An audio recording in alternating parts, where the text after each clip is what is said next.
are going to make it happen. Oh my God. I love the fact that that is what we opened up on. Of course it is. Because you're awkward. Okay. If I wasn't awkward, well, you would be weird. Good morning and welcome to Waking Up. We did not stream last week. Last week was oh my God, I actually don't know where that hat is anymore. You're gonna need the new one then. Maybe That's one of the best. That's one of the best. I've also awards. been moving away from the Aroogs thing. That's a good point. Yeah. So a Moogs like makes sense, and it is absolutely adorable. Don't get me wrong, but I've been I haven't been Aroogs in a very long time. Like Bear still calls me Aroogs, yeah. But I'm no longer a Roogs. I don't have that persona anymore. I have evolved. I have changed. I have grown. I am actually not ashamed to use my name, so it's fine. It's fine. Yeah. Uh-huh. I think. Yes. Hello. Welcome to Waking Up. It just says hat or mask. Do I even have anything? What do I hold on. Do the intro. Matt, I'm gonna do the intro. Okay, so welcome to Waking Up. I am Pep, and with me is Anna. And you know what? You want me to mask up? I'll just pretend to be super happy. I was getting ready to say you could just mask up, the way you just mask up. Yeah, that's great. That's great. Hi, everything's great. Hello, everyone. No, it's a wonderful. It's so great to see everyone. It's so nice. You just woke up like that. We all just woke up like that. No drama. No, everything's great. All right, hello, welcome to Waking Up. I am Anna. This is my co-host Sean. We are pains in each other's asses. I'm sure that there are some days I would question whether we're friends or not, but you know what? Here we are. It's okay, so that's fine. Mask up. So it's Waking Up with Pep and Sean. Good Lord. Thanks, Jay. Oh my God. Okay. So this is our podcast where we talk about mental health, religious deconstruction, and just healing in general.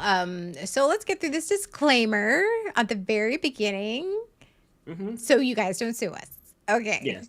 So here on Waking Up, we're not here to bash anyone's faith or religion. We think faith and religion are beautiful things when done in a mentally and emotionally healthy manner.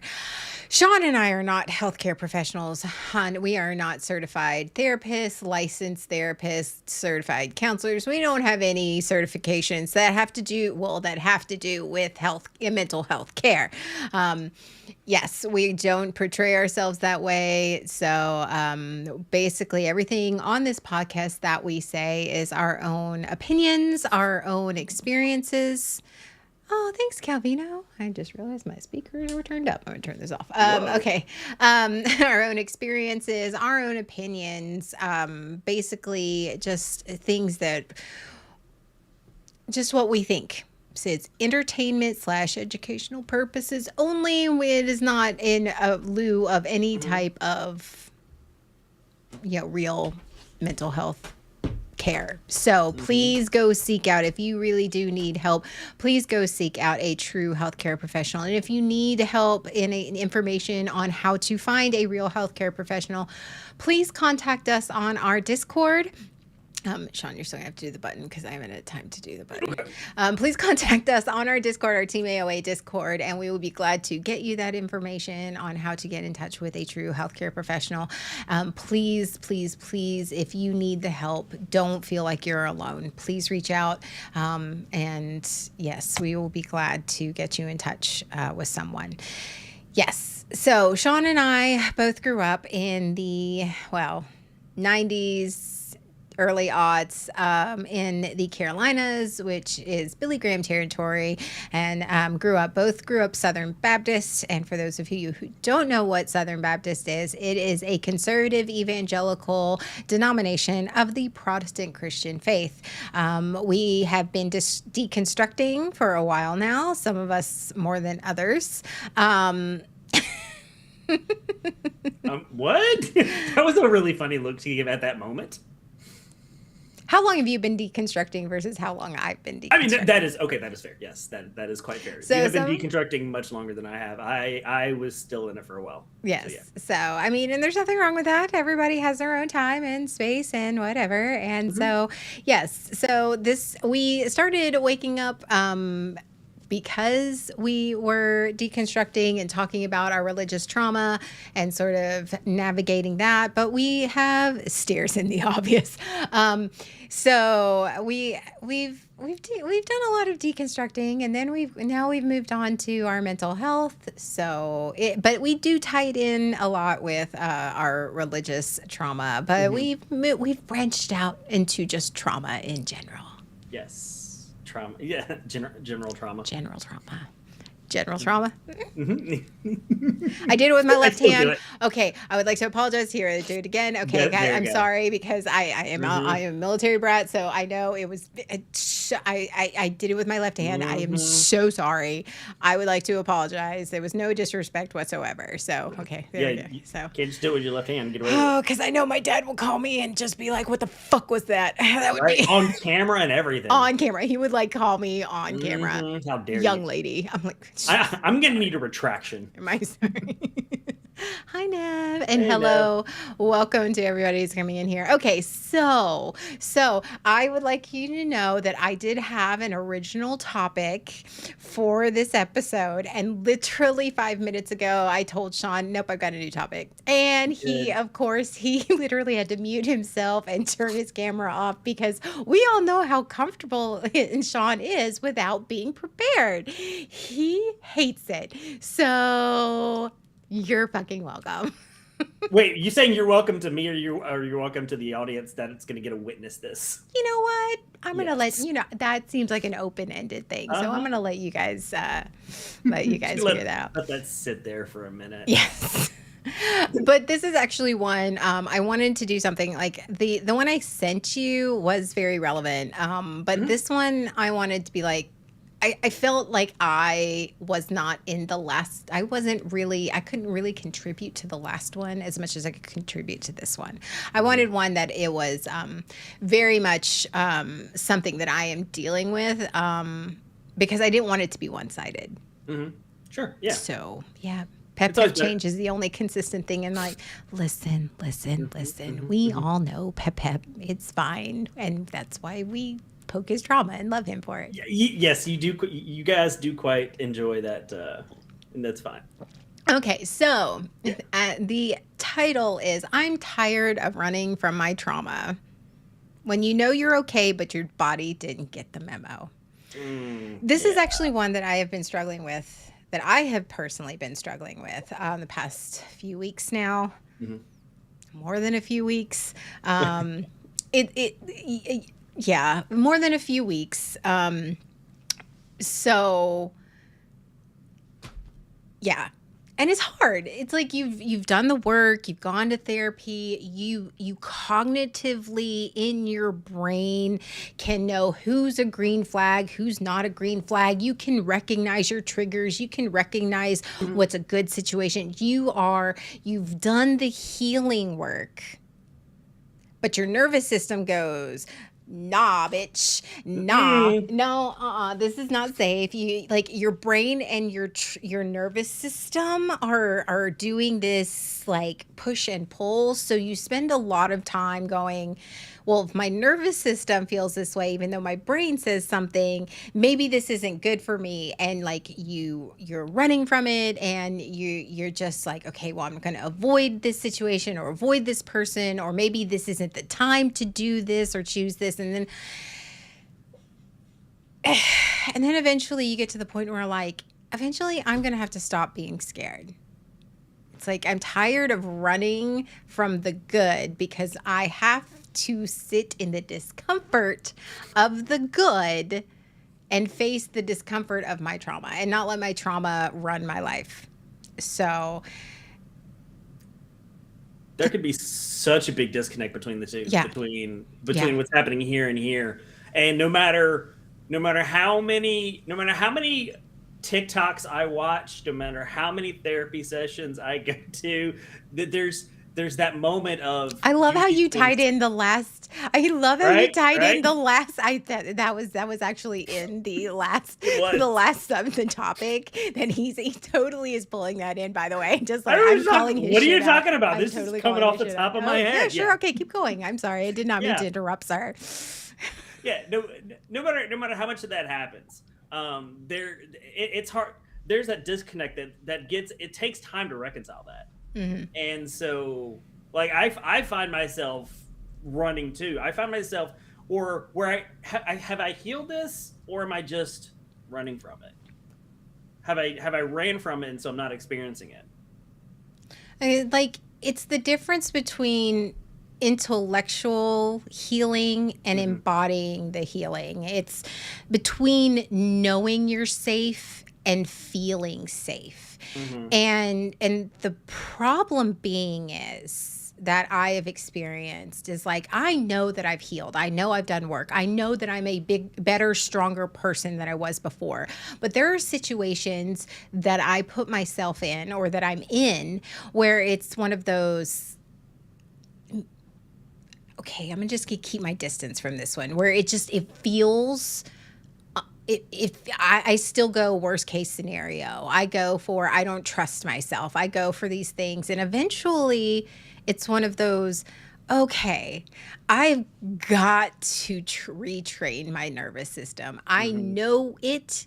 I am tired of I'm just tired of like, because when you heal, you're constantly getting in these healthy situations, but then your nervous system is constantly being triggered because the healthy feels unsafe, Hmm. because the healthy is like, well, healthy, like this person, oh, this is a good thing happening to me. That means something bad's going to happen. Like you instantly, and you're like, okay, it's exhausting.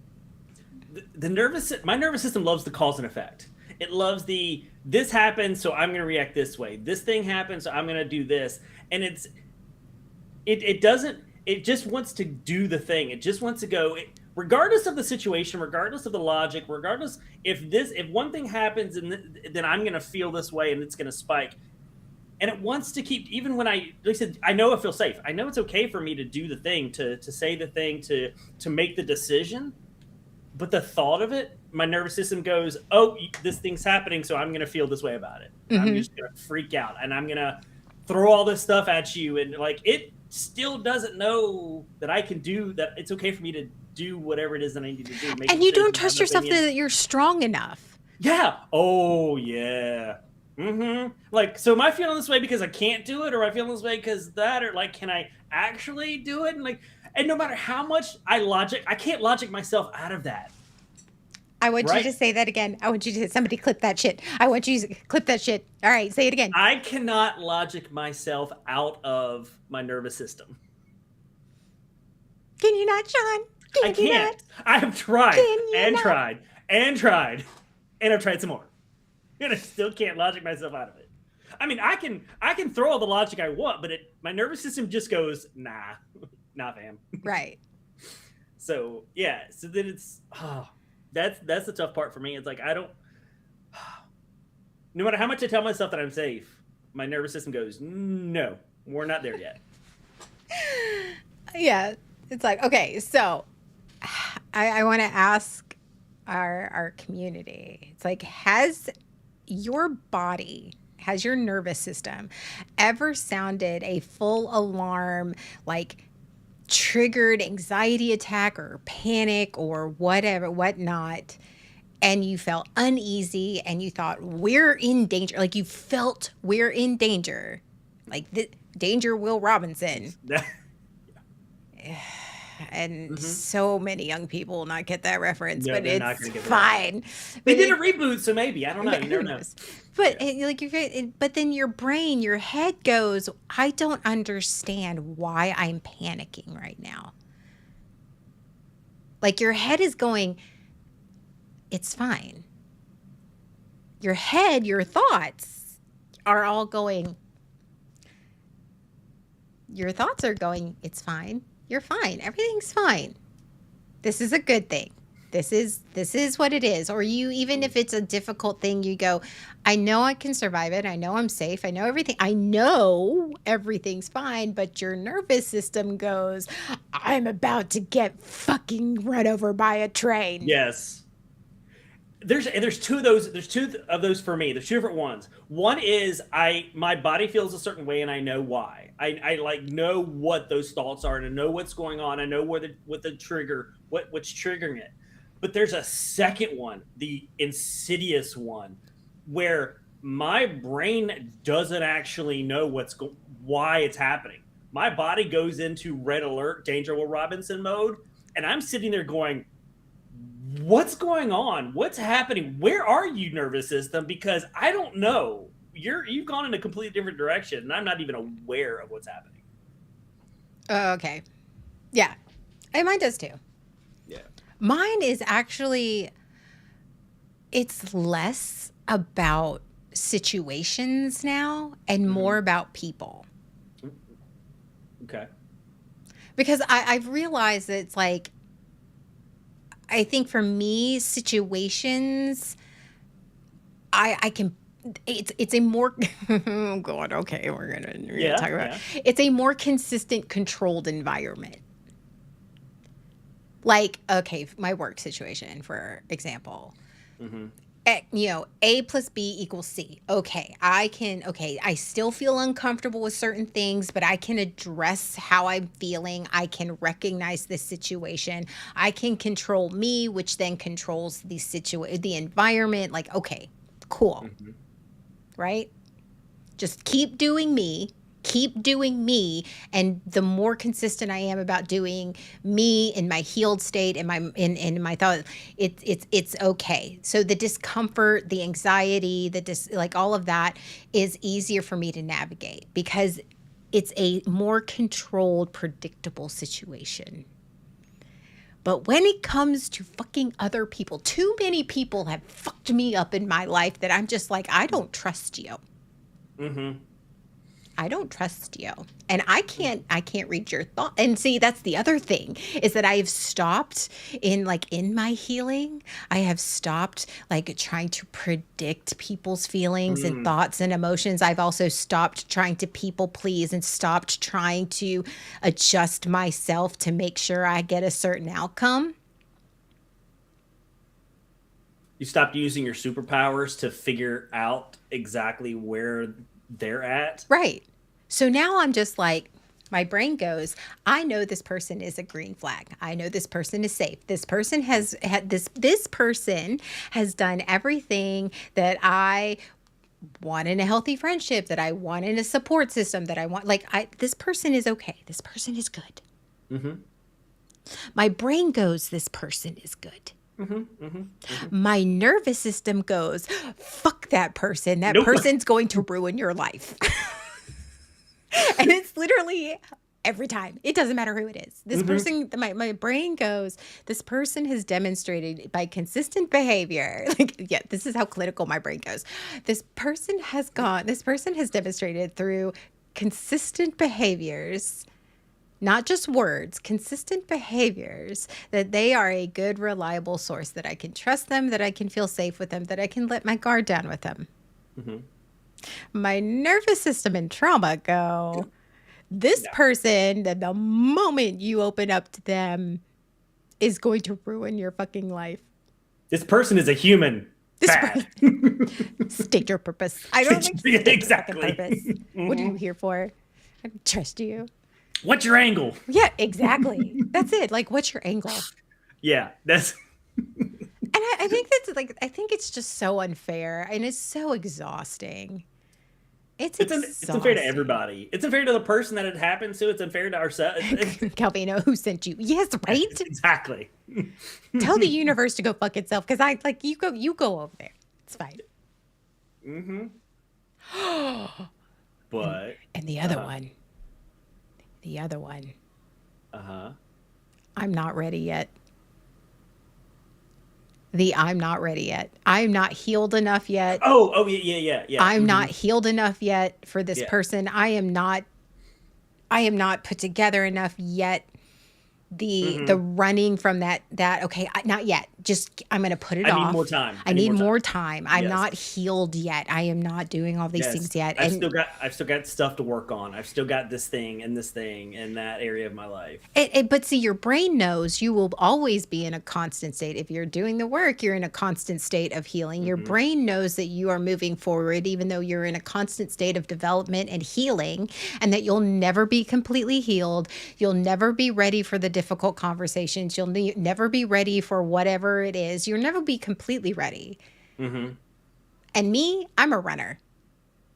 I'm a runner. Yeah. In case you wanted to know, I'm a avoider and I'm a runner when it comes to things because that keeps me safe. And the nervous system's all about keeping you safe. Right. Regardless of the situation and the people now. Even though my brain says it's going to be fine. Regardless of what's going to happen, I have support, I have things, it's going to be fine. My trauma and my nervous system goes, fuck you, ho. I'm going to be cursing a lot in this one. It'll be fine. What? How is it different than every other episode? You know. You're just going to state it outright this time. Yeah. Okay, I love this one.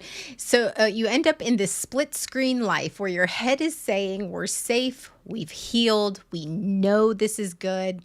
And your body is saying, I have 47 different reasons why this specific good thing is about to go wrong, and I need you to prepare for that right now. Oh, yes. It's all about that preparation, that planning, and let's make sure if I'm going to do this, this, and this to make sure that thing never happens. Because if I do that, then I'm good. Yeah. I'm safe. Yes. Yeah, that's my thing. Yeah, that's the thing. It's just like, I know I've made improvements. I know I'm good. I know I'm stronger. I know I will survive. I know I'm safe. I know things are going to be okay. But you know what? It was so much easier when I avoided shit. It was easier when your head and your nervous system aligned. It was easier, even though that was unhealthy and it was not a good thing for you in the long term. It was easier. It was easier. Was it easier, or was it just a familiar hard? It was okay. It was familiar, which is easier in certain ways. But yes, it was familiar. It was when it was just like, you know what, these things are bad. Run. These people are nope. I don't trust this person. Nope. This they have a mannerism that reminds me of this person, and that's bad. They said this thing, and it sounded like this person in my past, and they're gonna hurt me. That was just rude. Sorry. Why? That was just rude. But it's true. It's not. It is true. Yeah. How many times have you called yourself like a phrase, a sentence, a mannerism, and like your brain immediately goes, that's just like this person that hurt me in the past. And then all of a sudden you stop trusting and like you started equating and going, oh, they're going to hurt me too.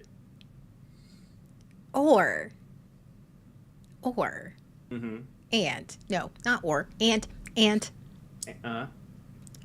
you get presented with this person who is nothing like the person that hurt you, or the people that like nothing like them.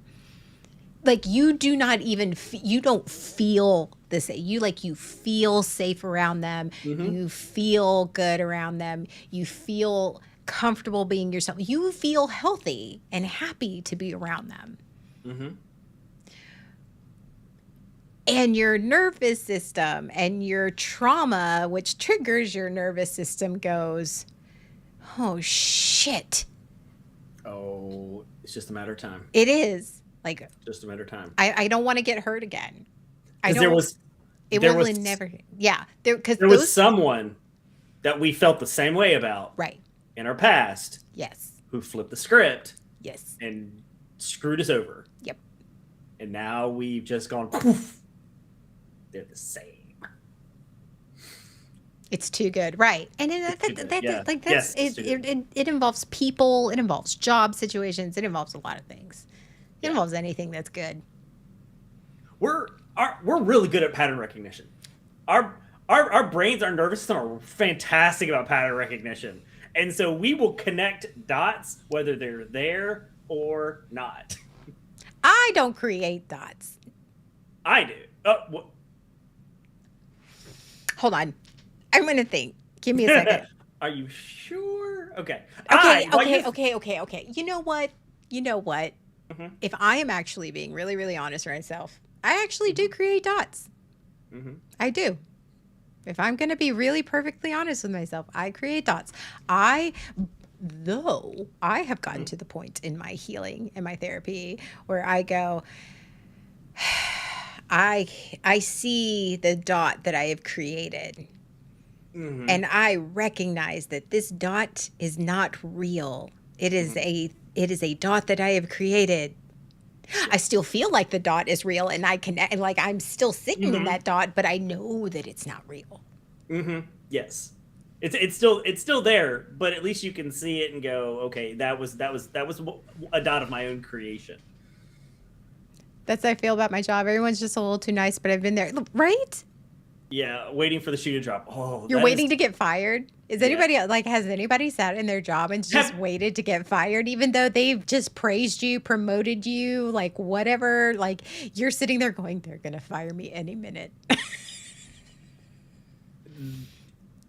Have you ever? I know you have. I shouldn't say I know you have. I have. The moment you type your password in and it says it's a wrong password, the first thought is, I've locked out, they fired me. I used to think that all the time. You never thought that? I used to think that all the time. Well, because they don't do that in my Okay, in my world, in the IT world, yeah, that was world. that was one of the sure signs that you were fired, even if you didn't know you were fired yet. Is all of a sudden you were locked out. That's just cruel. Yeah. And so if HR hadn't gotten around to calling you yet, but they locked out your system, yeah. I feel like there needs to be the series of events that happen. You'd think so, but no. Okay, my bad. No, but especially when you're in IT, because in IT you have the keys. And took my stapler. Listen. Show the stapler. There was 1 year. I literally got two. I got two in the red swing line staplers. I have two of them. I actually should take this one to work. You I have should. two of You them. absolutely should. And then smack anybody that tries to take it. I believe you have my stapler. My stapler. I was told I could listen to my music at a reasonable volume. I actually play music at my desk. I'm the DJ at my work. Yeah. There you go. But yeah. They put my desk in the basement. We don't have a basement. If they're putting my desk in the basement, I'm literally 6 feet underground. That would be a whole different thing. Oh, we are. Yeah. Yes, Jay, that's exactly what I was saying. Is IT has the keys to the kingdom, so the first thing they'll do is lock you out. So yeah. But yeah, but that was my trauma for the longest time. The moment if I typed my password in and it was wrong and it said bad password, my first thought was I got fired. Because that was also when I was I hadn't done any work on the whole productivity is safety thing. So yeah.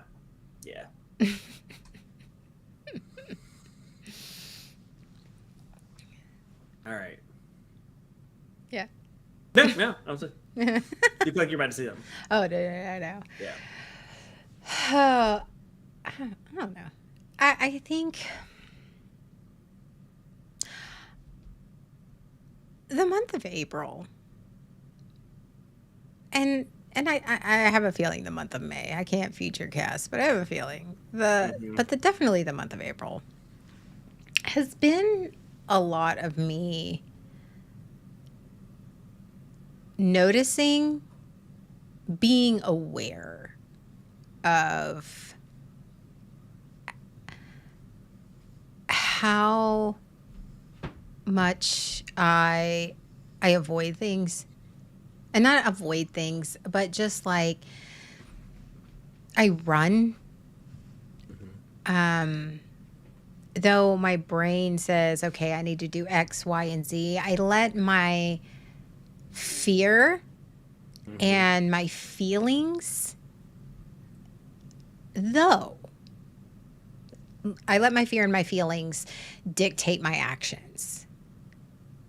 Though, in my healing, I handled that very differently. It doesn't look nearly as explosive. It doesn't look nearly as fearful. It doesn't look nearly as um, chaotic as it used to. Because I am in a place where I can recognize the feelings, I can name the feelings, I can do all the things, but I'm still going. Okay, I need to. I need. This is. I need. I want to stop running because it's exhausting. Mm-hmm. I feel like Yeah. I feel so exhausted from, okay, I recognize what this is. I recognize that this is me being afraid. I recognize that this is me, like me dealing with a trigger from my trauma. I recognize all these things, but it's like I'm never going to get to the other side without actually stop running and actually doing the work and doing the thing and facing the fear. But I don't want to, because it's hard. And so, Yeah.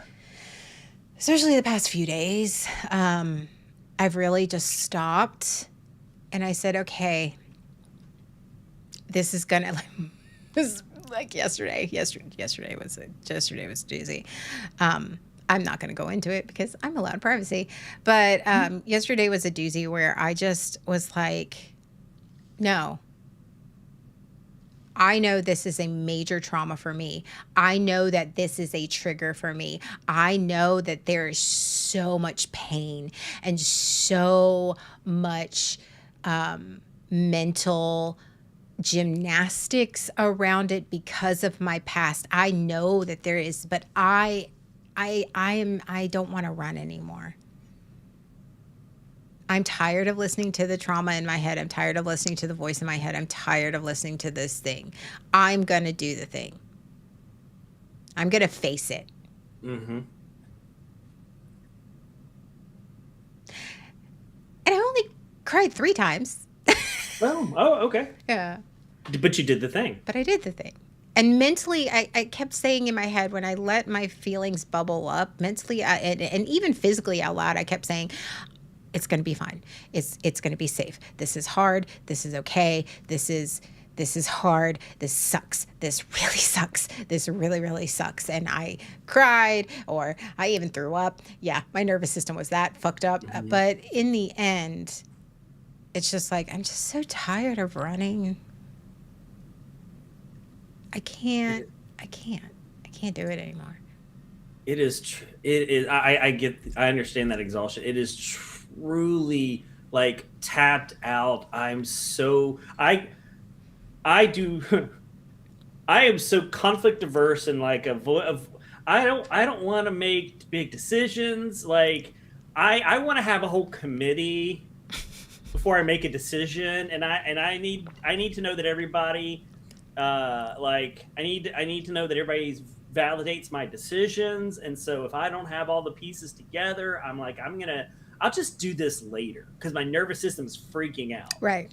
And I'm Right. like, I'll just do this later. It'll be fine. I'll just do it later. I'll just do it later. I'm not running from it. I'm not running from it because you lied to yourself. I'm not running from it. No. I'm choosing to do this later. Because I need to regulate myself first. Because yes. We laugh because it's not funny. We laugh because it's true. And my therapist has had to dog walk me through.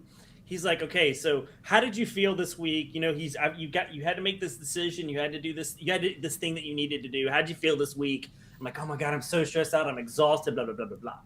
And then the next session is, so you did the thing. Okay. So how did you feel after you did the thing? I felt all right.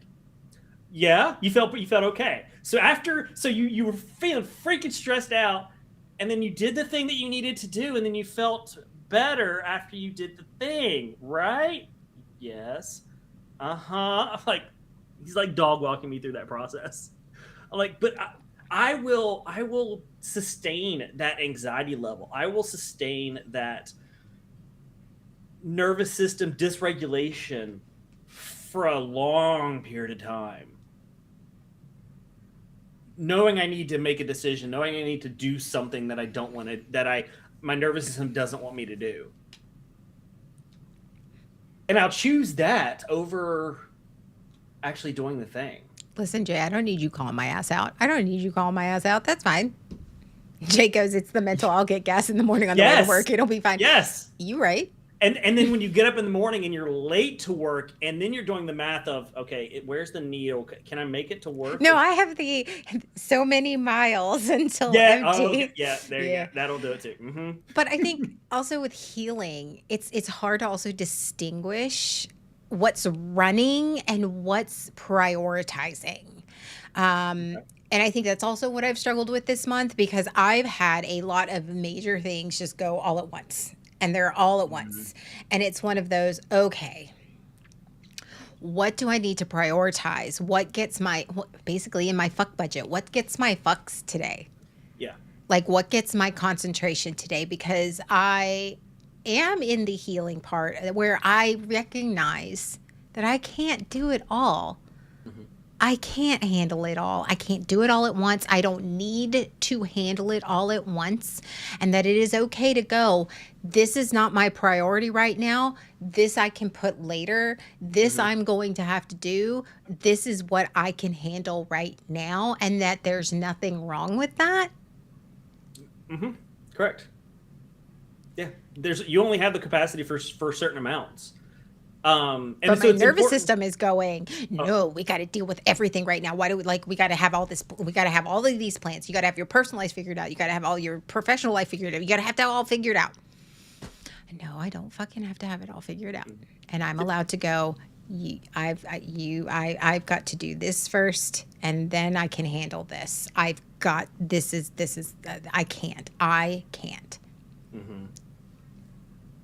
So. Yeah. Mine is often not that way. No? Because mine is like, I have one thing that needs to get done. One thing. So you're talking about you have only so many things that you can get done. Right. And you have to be okay with that. For me, it's I have one thing to get done.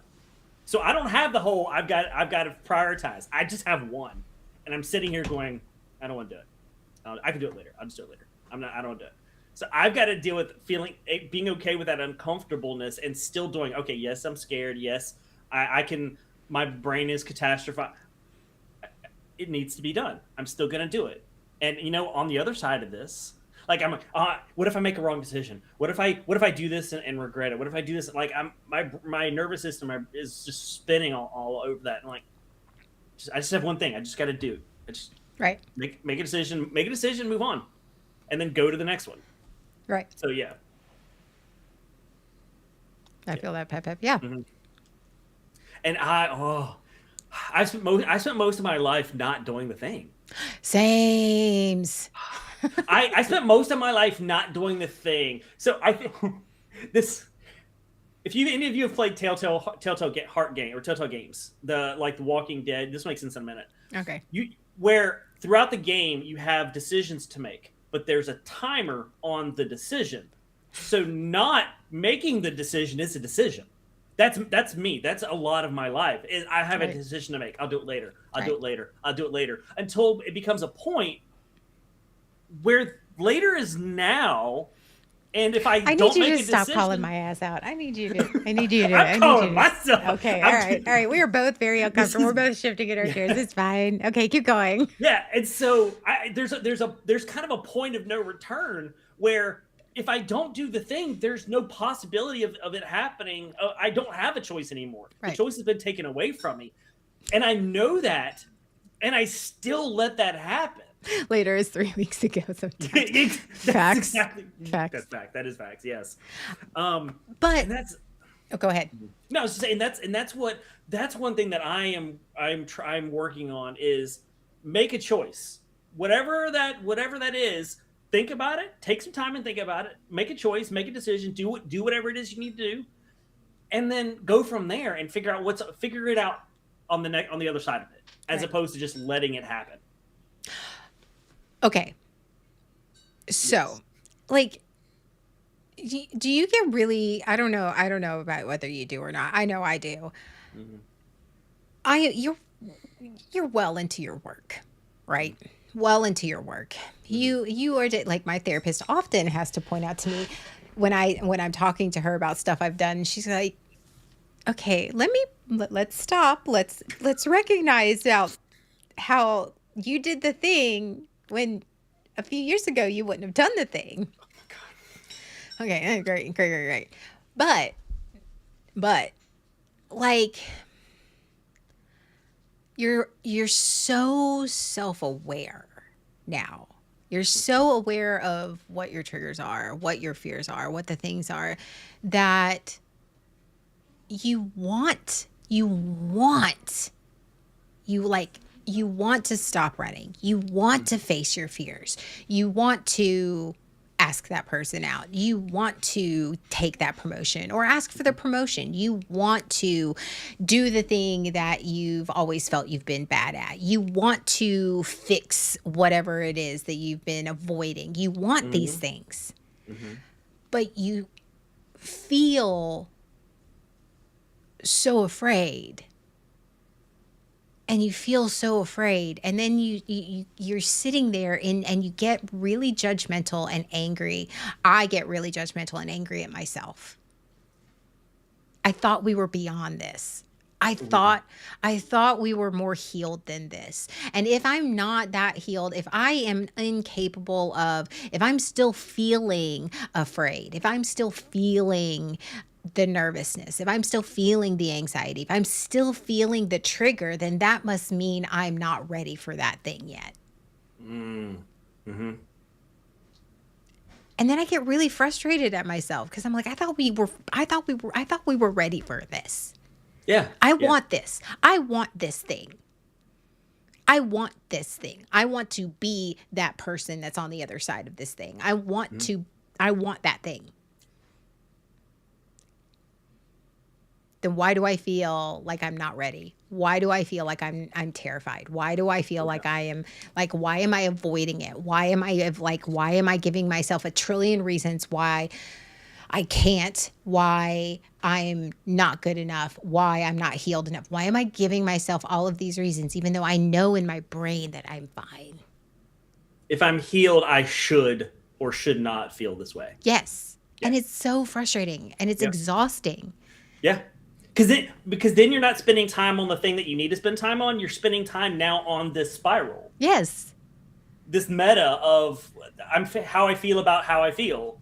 And you're like, and then you have to solve that. You have to work through that to go back to it. For me, it's a shame spiral of I thought I could do this and now I can't do this. I'm not doing this in this moment. I immediately expand it to I can't do this because I'm not healed, and I spiral on this helplessness feeling. That's what it looks like for me. For me, I instantly go to I'm gonna get hurt, danger. This is like, it's not even that I'm not healed. It's just that this person is going to hurt me. This person's out to get me. This person's going to destroy me. This person is out and instantly go into protective mode. Even though my brain goes, you're going to be fine. My nervous system goes, you're going to get fucked, and not in a fun way. Oh, yeah. Ugh. And even though my brain also knows you've survived some really shitty days, you're going to be okay even if you do get fucked, your nervous system goes, I'm not going to survive another one. I'm not going to survive the next one. I'm not going to survive the next one. I'm not.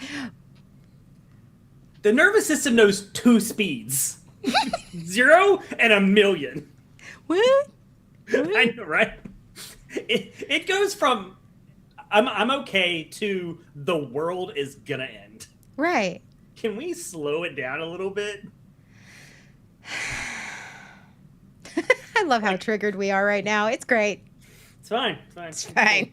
Good topic. You didn't have time to prep. It's fine. It's fine. That's what the coffee's for. Our emotional support mugs. It's fine. But eventually you get to that point where you're like, you know what? I'm so tired of self-sabotaging. I have been tired of the fire observant. Listen, you know what? Watching it in real time, folks. Watching it in real time. I think like the past week for sure. I oh see now I'm gonna get emotional. It's fine. There's a, where I've been hit with some big realizations, and it's not the realizations that like that they just all of a sudden showed up. Mhm. It's realizations of um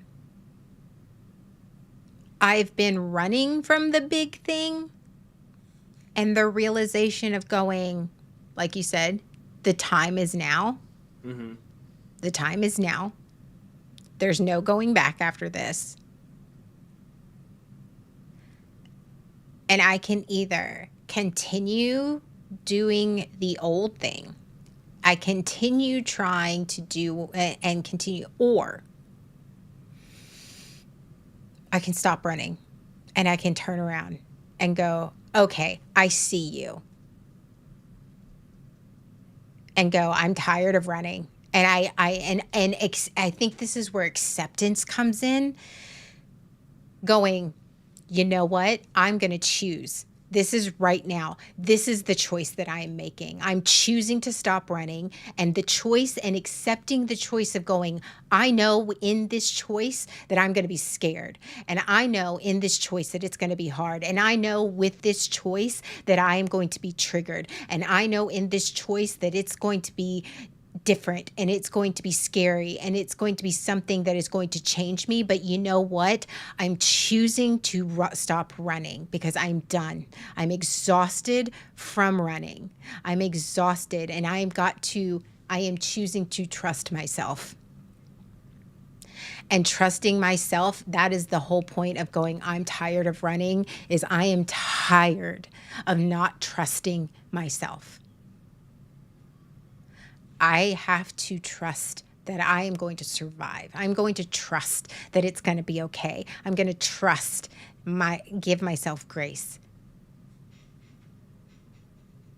Because running and being scared, it's like running from a monster. The monster is always going to chase you, and the monster is always going to be there until you turn around and go, fucking do it. Mm-hmm. Let's do this. Yeah, exactly. I was just thinking. I was saying in my head. I was like, "This is Jason. Jason is this is a horror movie, and he's always going to be. He's always right there. Right. So I can either let it happen, and the outcome is what it is, or I can actually make a choice, make a decision, do something about it, come up with a plan, figure it out, and do it. Just do the thing. And then there's the possibility of things working out well, or they're going to work out. They can work out more in a way that I want them to, as opposed to them just happening. Yes. Now I've lived my life. I've lived my life being able to identify with, it's not my fault. It just happened. It happened to me, Mm-hmm. and that occurred because I wasn't making choices. Mm-hmm. I wasn't making choices because somewhere in my head I knew that if I didn't make a choice, it wasn't my fault. So it wasn't like it was there. I kept putting it off knowingly that was going to happen. Mm-hmm. And so I can continue to go, well, it's not my fault. It just happened. Or I can take responsibility for it and actually come up with a plan and make a decision and have a chance of it to go the way I want it to. That's hard. And that doesn't just have to do with our religious trauma, but it was definitely reinforced in our faith. Yes. For me, trigger warning. Here's the phrase. Okay, I'm good. I got you. You good? I learned early on to give it to God. And I was also taught that when I gave it to God, if I then worried about it, I was being unfaithful. Mm-hmm. So I learned that I am not responsible for making decisions. I'm not responsible for dealing with uncomfortable things. I'm just gonna go, hey God, here it is, and then I'm just gonna go let it about work my itself business. out. I'm gonna let It'll him. work. It'll Yes, work itself out. God will work all things out. Oh God, nope. Yep, say it. Say it. We're already there. All Trigger things that warning. work out to the glory of God. No.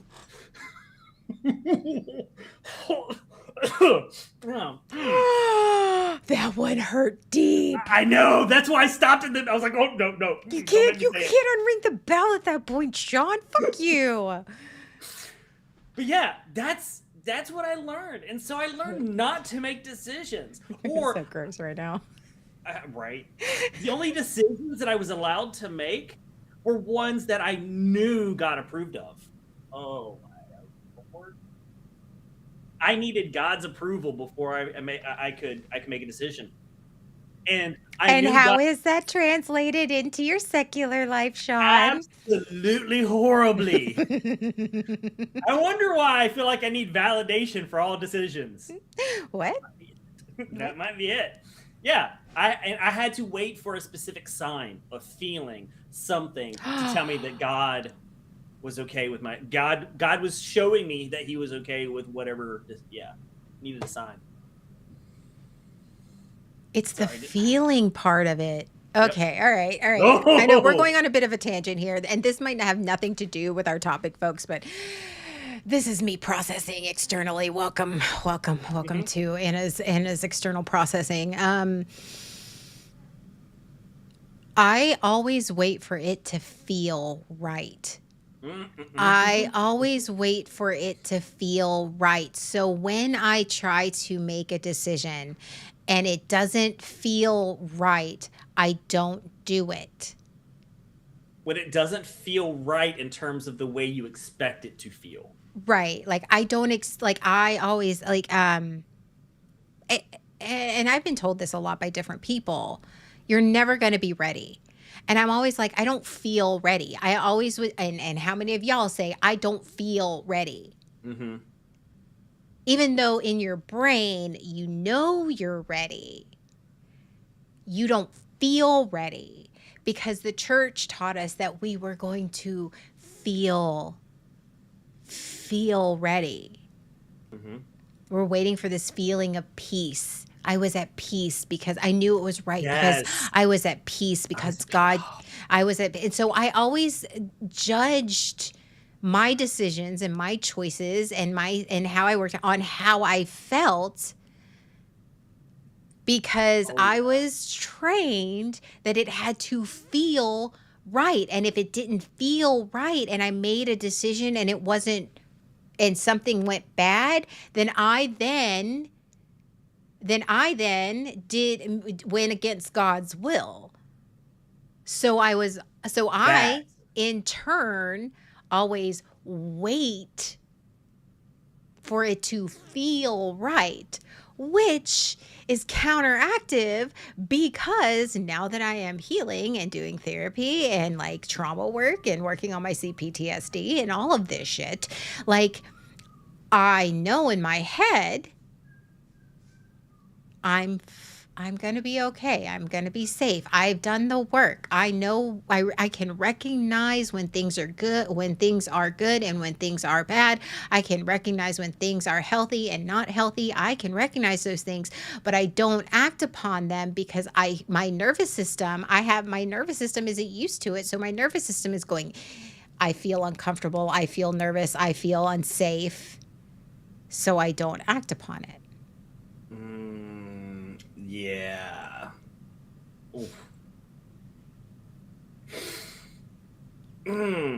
Yeah, that hits. Which then in turn goes, here's the thing, and I'm just going to keep avoiding it. I'm going to keep running from it until it feels like the right time. And it's never going to, and oh my God, it's never going to feel like the right time. God damn it. Oh, shit. Right? Learned early on that right equals familiar. When I needed to feel right, when I needed to be at peace, it was really what I was looking for was I needed to feel familiar. And so that's so much of we equate what's right and wrong, what's good and what's bad is what is familiar. And a lot of times, especially with all the trauma working through, the familiar thing is often not going to be the right thing.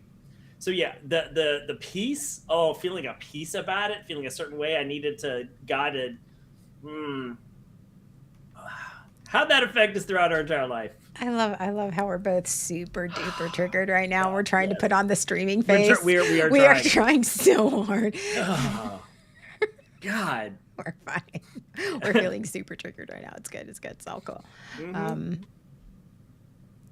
And I don't know about you, Sean. And I've actually had this conversation the past week with a couple of my friends. And I'm like, there's this big thing that is just, it's looming right here. The thing that you're scared of, the thing that you're avoiding, the thing, some people call it the elephant in the room, the thing that you are not wanting to address, that you're running from, or that you're repressing. I'm just trying to quiet the voices in my head. I'm trying to quiet the insecurity. I'm trying to quiet all these things. I'm just going to try and push it down. I'm trying to just ignore it. I'm trying to ignore whatever it is you're ignoring, however you do that, whether you repress it, whether you run from it, whatever. But the reality is, have you ever stopped and just gone, what the fuck do you want? Why? You know what? Yeah. You're big and you're scary, but you're in my fucking way. I like that. And I think for me, that's huge. And I am not, trust me. Again, it's one of those things. Once you stop running and you turn and you really face it, it's still scary, and you're still going to feel all of the nervous system. You're going to still feel triggered. But you have to trust that you've done enough work, that you're going to make it. And you gotta go, you know what? I'm going to fight you until you're not a problem anymore. I'm going to heal. I'm going to work on you. I'm going to work on this until you are not as scary anymore. And you are the fuck in my way of becoming, of the person that I want to be. You're in my way. You're in my way. And it's scary. Mm-hmm. I sound very confident right now, folks, but I am letting you know I did it yesterday. I did that whole you're in my way, and nope, I'm going to address this, and this is how I'm going to address it. Mm-hmm. Vomited twice. So told that fear that it was in my way, knew I needed to get through it. Still got triggered. It doesn't make it. It doesn't mean it's going to feel like you. No. You as soon as you do that, everything's going to be happy and fine and great. Right. No. You're not approaching the. In fact, sometimes it's worse. Right. Yeah. Yeah. Sometimes it's scarier. Sometimes it's fear. Sometimes it's like it's going, okay, nope, and redirecting yourself in little increments, recognizing you're trying to avoid it. Okay, no, we're going to steer back to it. No, okay, you know what? I am really triggered right now. I'm going to give myself a break, but I'm only going to give myself a 5-minute break because I'm coming back to this. That helps. I like that steering away and coming back, because just going head first right into it sometimes is not going to be the best thing, or it's going to hurt. Right. And sometimes, like for me, I'll do that. I'll stare at it and I'm like, okay, now I'm going to come back to it. No, all right, I'm gonna take I am going to do this thing, but I just need a minute. And I'm gonna come back and I'm gonna do it. It's gonna happen. And then other times I'm just like, I have this moment of clarity where like I'm gonna do it. I'm just like all of the voices, all of the noise, all of the catastrophizing just stops, and I'm like, it lasts for like 2 seconds, and I'm like, I'm gonna do the thing. I'm gonna whatever that, if it's like making a decision, I'm gonna make it right now, and then move on. I'm gonna face it, because running from it hasn't really worked out very well for my life. No. Stopping doesn't mean the nervous system responses go away. It means you stop abandoning yourself in the middle of them. It means that when the alarm goes off in a safe situation, you don't immediately believe it or immediately fight it. You get curious about it Oh, there you are. I know why you're here, and we're okay.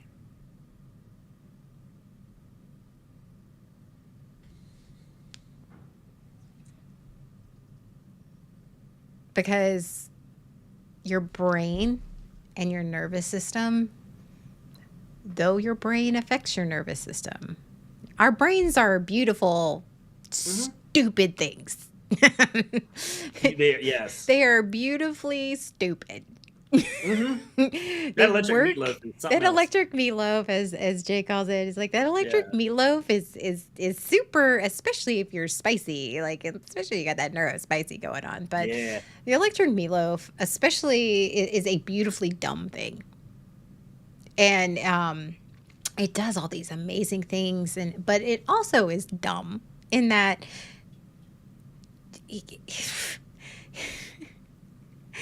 you just it stops you from doing a lot of things. Like,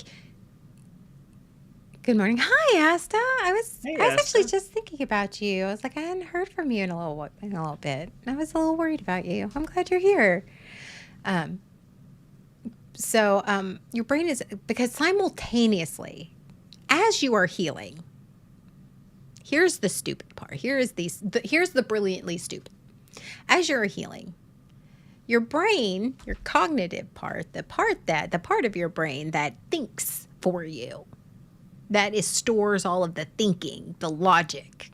This is why in DBT you have logic brain and emotion brain. Like that's what the logic part of your brain. You know you've done the work. You know the skills. You've known the thing. You have healed some of that trauma. You know where it comes from. You recognize it.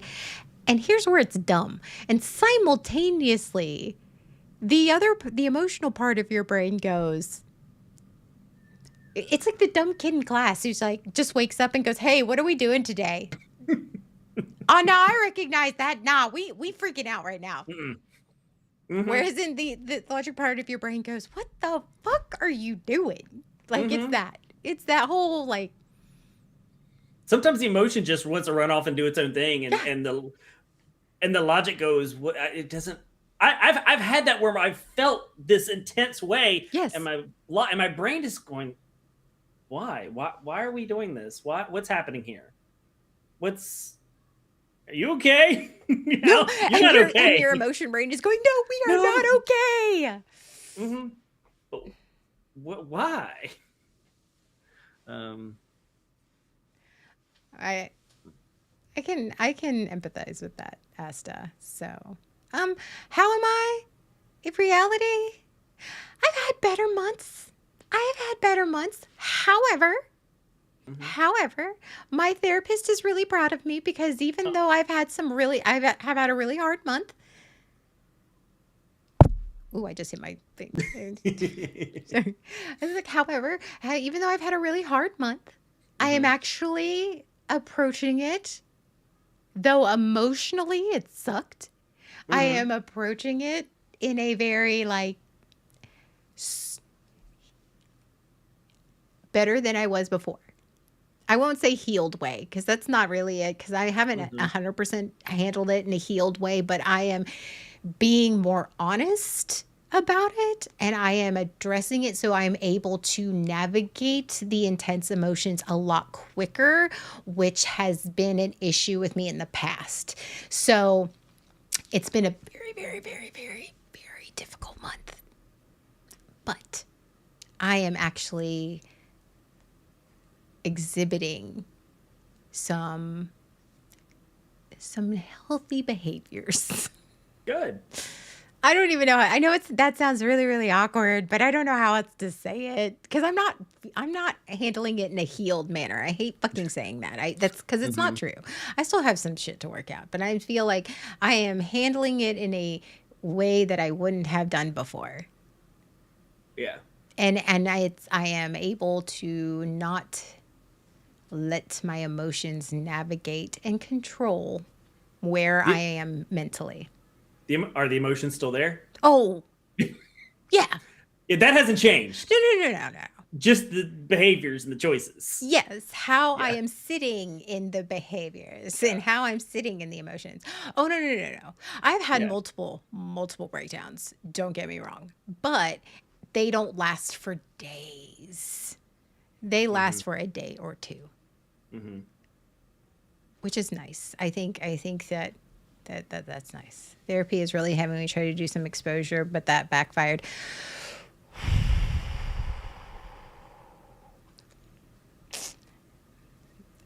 That that I can imagine that being incredibly difficult.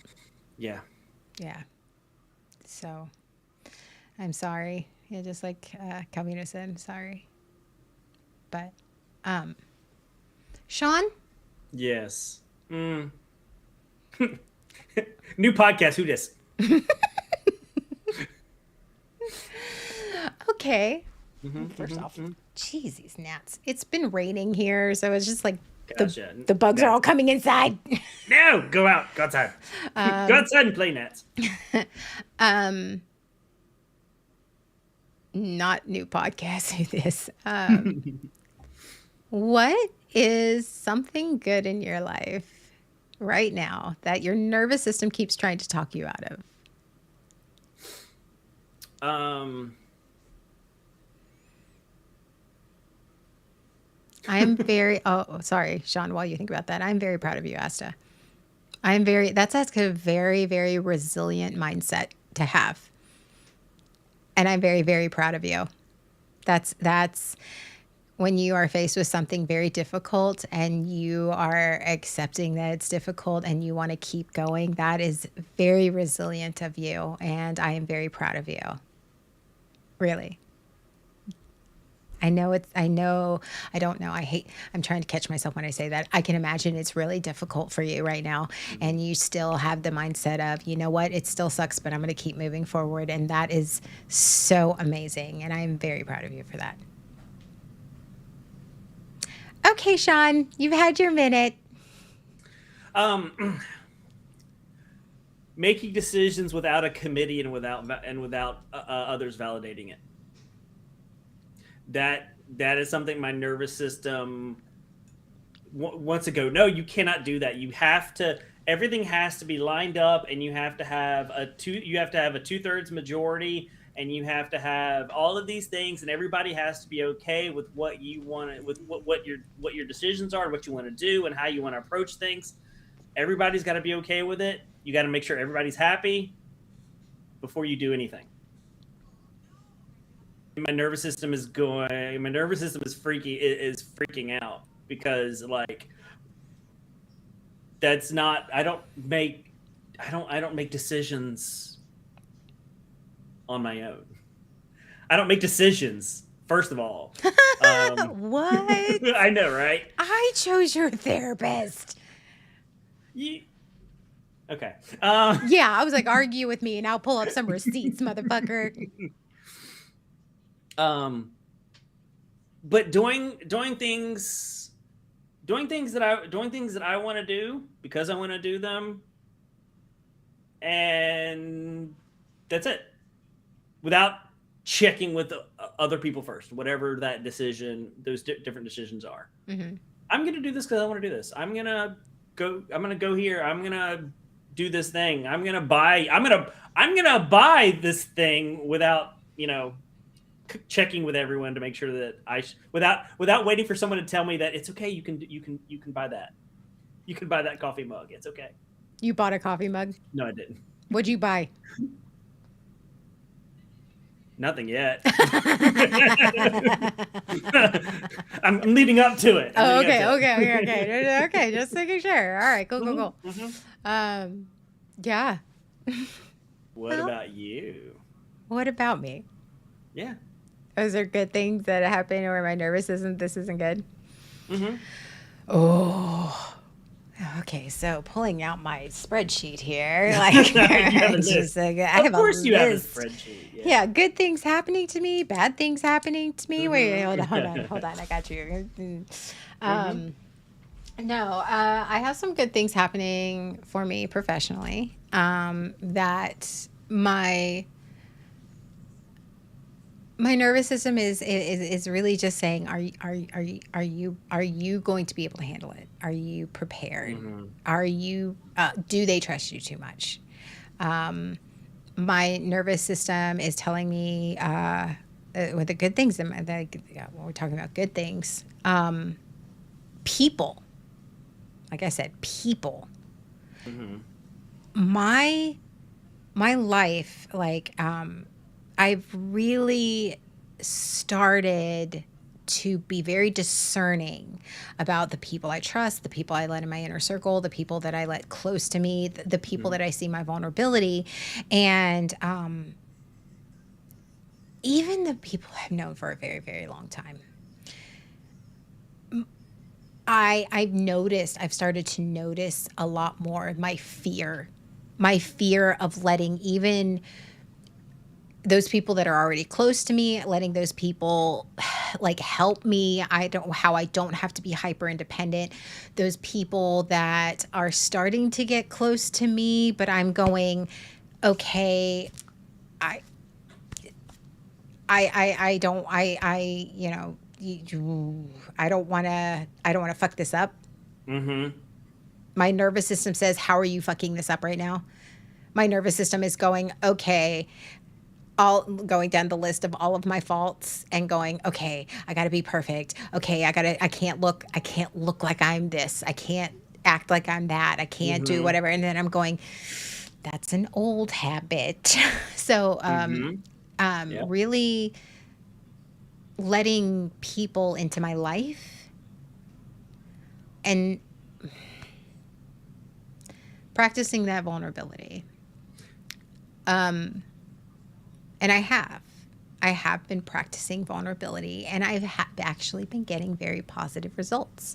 And I have let people get closer to me, and I have allowed people to, oh, this sounds a lot like our therapist. Why did I do wrong? Yes. Mm-hmm. Um, Hey, Bergen. Hi, Paragon. I hope I can see you in a couple weeks when we come to Con Carolinas. Um, you know, how I've realized that by trying to do that, I haven't allowed people close to me. Mm-hmm. So practicing vulnerability and letting them see my imperfections, letting them see me hurt, even if it's just little steps. Mm-hmm. And with certain people, it's just little glimpses. It's just like, it's like it's like when somebody flashes you, they just go, like, you know, like you're like, Just enough. just Just enough, enough. Just a tip. just a little bit, but Yeah. and just that taking that step, because by keeping people thinking that I'm perfect, keeping people pleasing, keeping up that Mm-hmm. facade, keeping everyone, not ever letting anybody know me. So I've slowly let people know me, and it's been terrifying. And by terrifying, I mean paralyzing. Like paralyzing to the point I send a text and I am like, it's all I could think about for 5 minutes. And Mm-hmm. everything that could go wrong goes wrong. But you know what? Hit the button. Hit the button. Hit the button. But that's, my nervous system has been really terrified of that. Mm-hmm.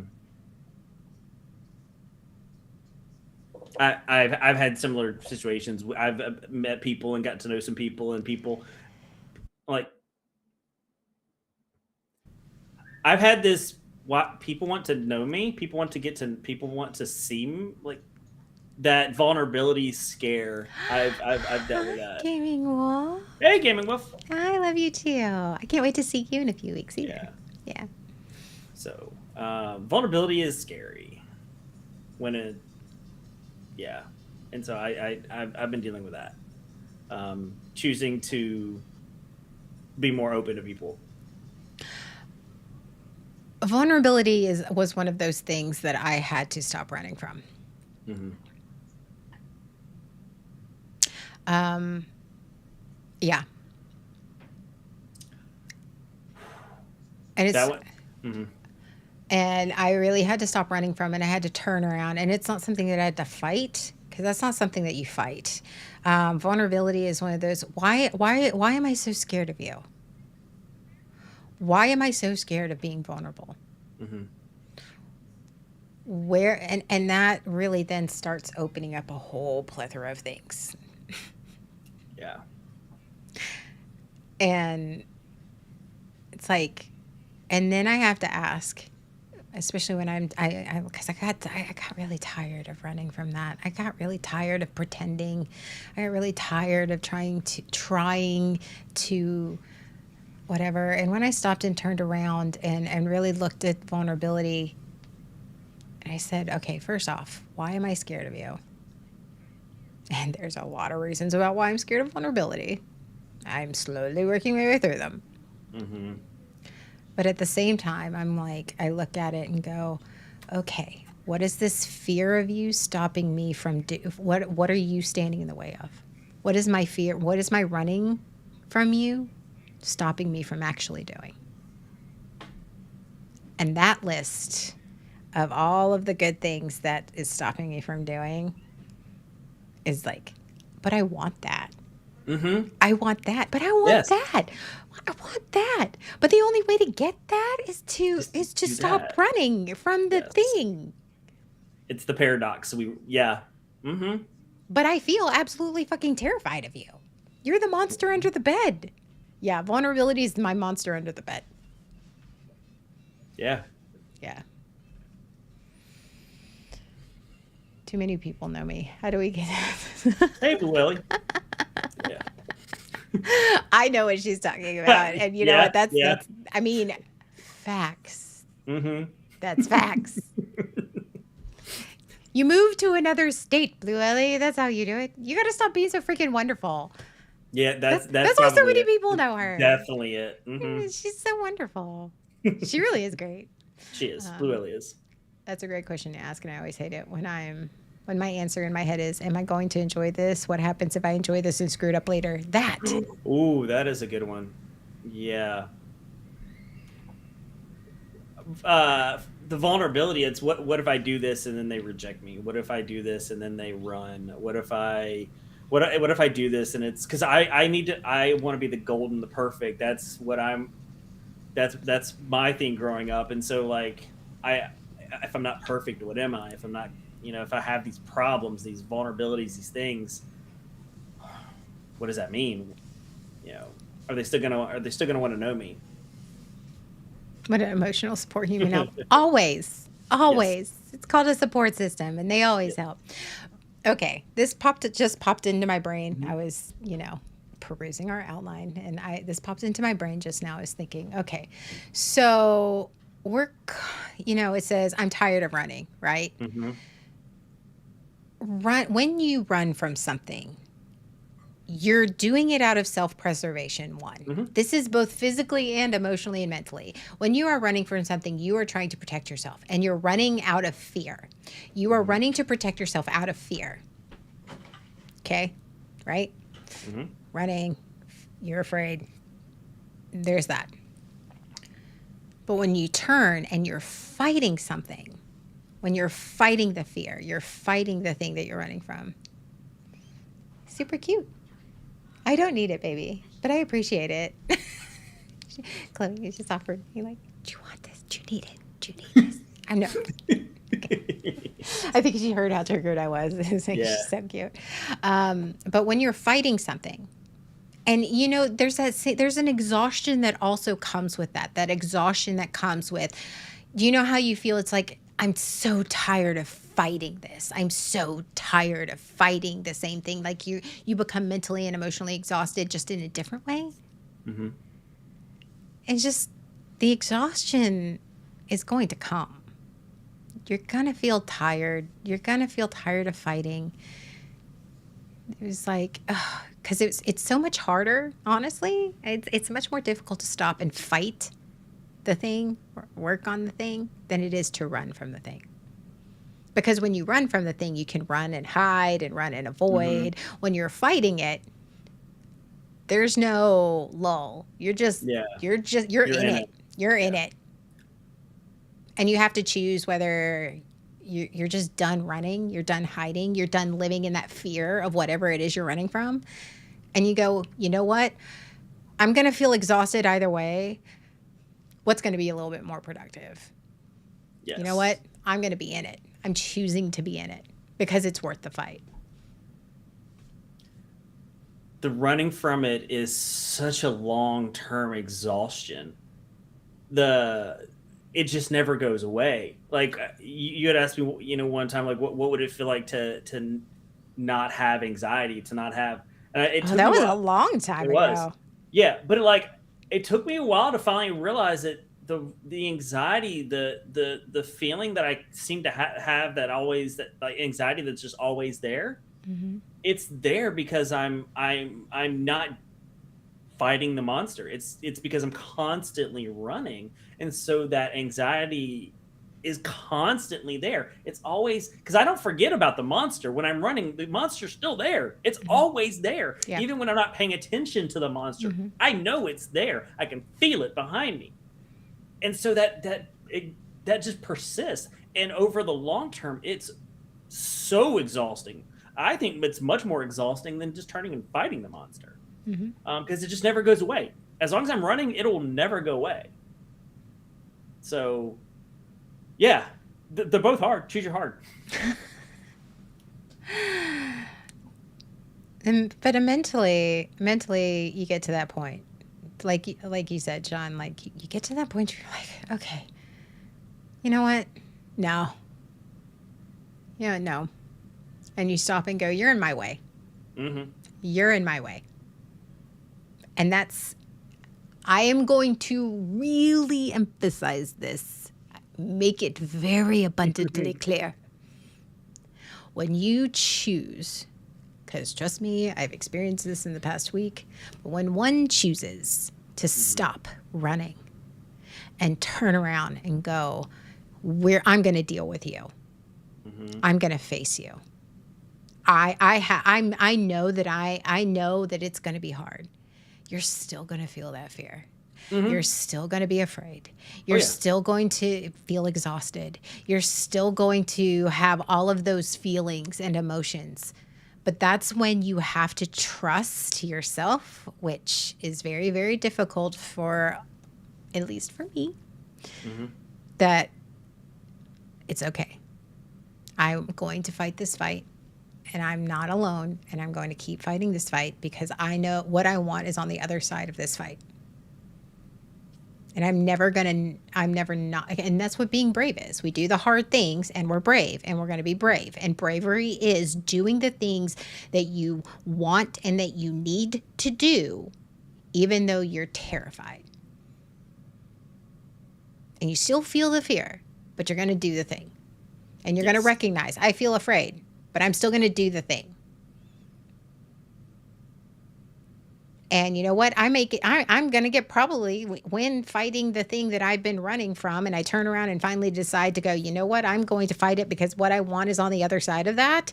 And you know what? You're going to take a couple punches just because it's like, I don't want this to feel like it's sunshine and roses. Like, yeah, because you'll feel good some days. Some days you feel really good about, you know what? I'm so glad that I decided to do that. And there are other days where that is going to punch you in the fucking face, and it's going to knock you on your ass.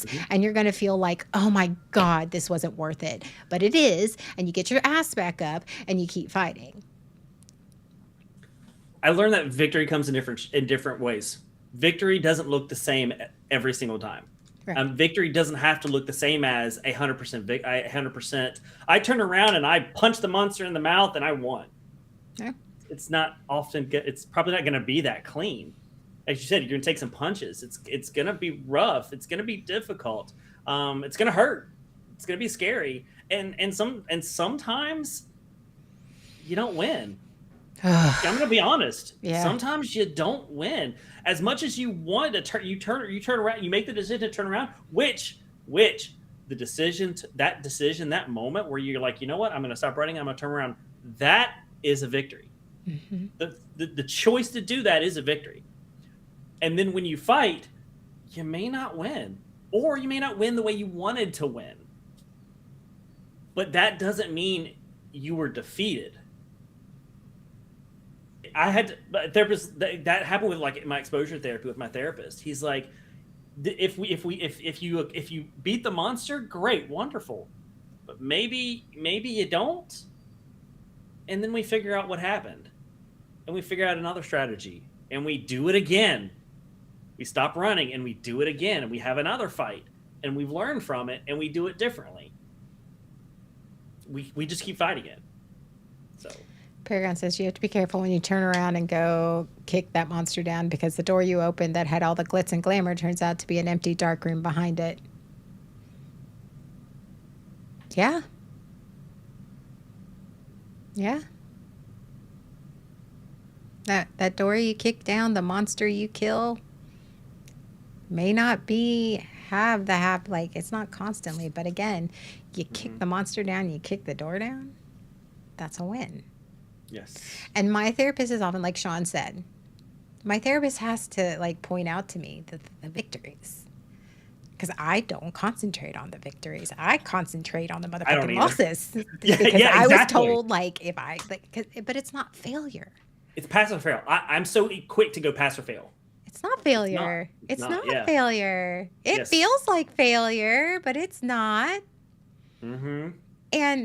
And like Paragon said, sometimes you beat the thing that you're running from, and then on the other side of that battle, it seems like, oh God, there's more shit back there. It's like the boss fight. It's like you get through one, you're like, oh God, that was fucking hard. And then like all of a sudden it's like round 2, fight. That's what there's exactly phases to this one? Right. Oh jeez. It's like, okay, I defeated this round. Woohoo! That was really hard. And then you're like, are you fucking kidding me? Mm-hmm. Yeah.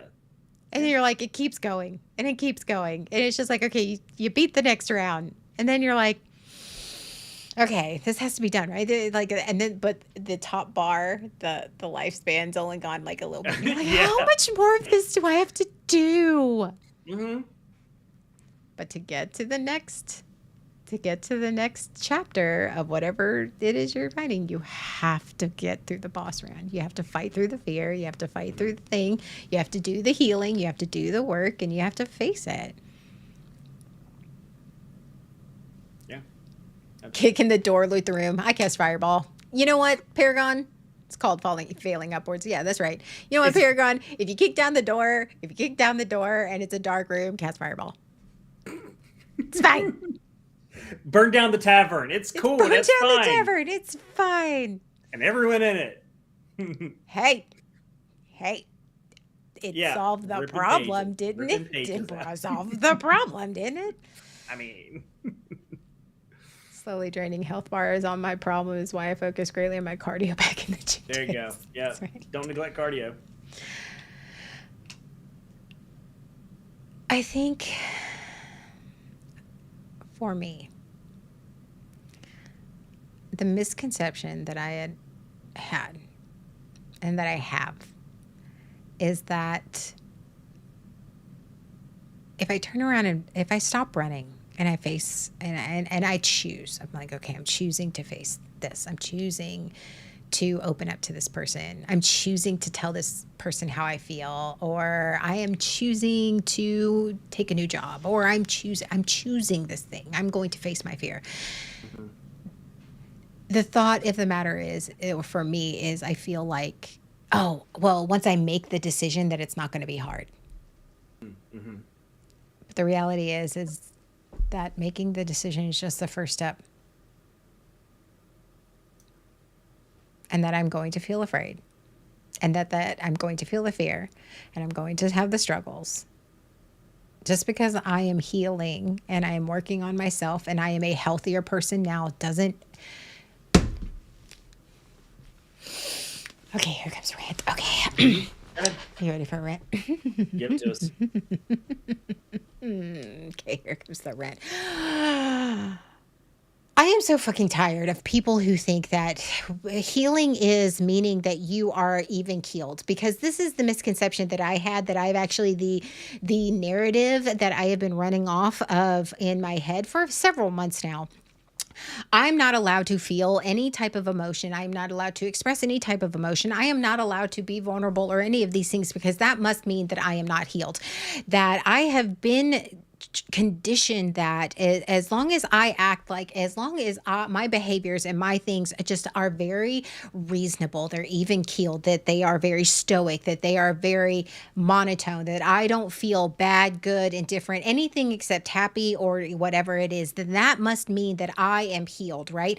Actually, no, that just means that I am suppressing shit. That just means that I am keeping people at a distance. That just means that I am not dealing with my shit. That just means that I am choosing not to deal with whatever it is that I am feeling. I am choosing, and I am so tired of feeling like I am failing because I decide I want to feel. I am tired of feeling and running from the thoughts and the feelings of I have feelings, I have emotions, and I am terrified of expressing them because if I express them, that means that I am unstable. That means that I am not handling my shit. That means that I am not healing, that I am not using my tools. Because if I were using my tools correctly in a healing manner, then that must mean that I have no reaction whatsoever. It means I don't cry. It means I don't get angry. It means that I must feel in a Zen state at all times. And in the past couple of weeks, my therapist has told me, no, actually, that is probably the most unhealthy thing that you can do for yourself, because the reality is that you have to feel to be healed. Healing means feeling. That is exactly what it is. There's a reason that it fucking rhymes. And if you sit there and you don't allow yourself, one, to express your emotions, two, to sit in your emotions, three, process your emotions, then that's not healing. That is suppression. That is denial. That is living in a delusional state that, everything is fine and that nothing will make me angry. And I am so tired. I am so tired of running from the fact that I have feelings and that I have emotions, and that by me expressing them does not mean that I'm motherfucking crazy. Just because I cry, just because I get angry, just because I set boundaries and I get anxiety about it, just because I feel anxious about something big that's happening in my life. Like, that's the other thing. It's like, oh, if I were actually in a motherfucking healed state, then this big thing that is happening in my life, I should, then it should be a thing. It shouldn't be a thing. I should be okay. I should feel brave. I should be graceful and stoic and very non-emotional about it. I should feel very put together and very reasonable, very straightforward. No, that's a big thing in my life. It's a big thing, and I'm going to feel however it is feel. I could feel happy. I can feel sad. I can feel depressed. I could feel whatever these things, and it's okay to express that. That doesn't mean that I'm not healed, and it doesn't mean that I'm crazy, and it doesn't mean that I am too emotional. It doesn't mean that I don't have a handle on my emotions or the thoughts, or it doesn't mean that I don't have a handle on the situation. It just means that I am not afraid of expressing how I feel. It just means that I am not afraid of just letting and expressing my emotions. And I am so tired of having people around me who think that they are more healed than I am because they don't express their emotions. I'm sorry. I am not going to judge anybody's healing point, and however you heal is how you healed, but you don't have a right to judge me or look down on me or think that anybody is any less because they want to express their emotions, that they want to be happy, that they want to be sad, that they feel whatever it is they feel. Let me feel however it is I feel. That doesn't mean that I'm not healed. It means that I am allowing myself to externally process whatever it is.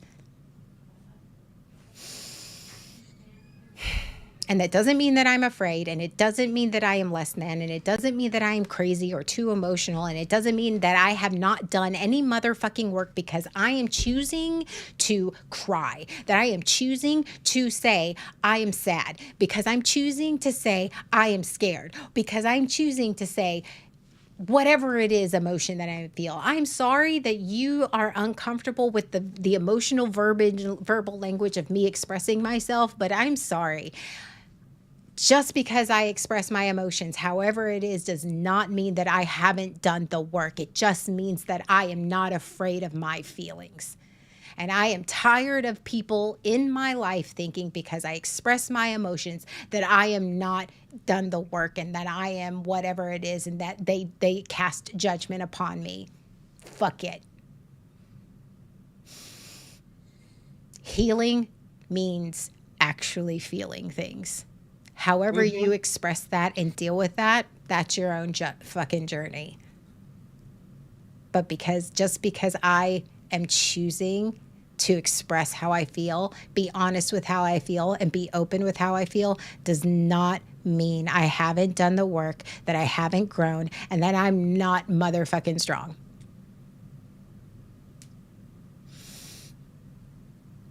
Good rant. Okay. Thank Yeah. you. It was All right. well said. No one can tell you what your journey looks like. No one can tell you what you're good. dealing with, like, and that your emotions aren't valid. Okay. You got it. You I'm good? good. Okay. You good? I'm No. good. You a dragon. you a dragon. Yeah. Yeah. Mm-hmm. It's something I've been struggling with, especially this month. Is big things are happening in my life. Big things, huge things, on several different fronts. Mm-hmm. Huge things are happening in my life. Some good, some bad. But I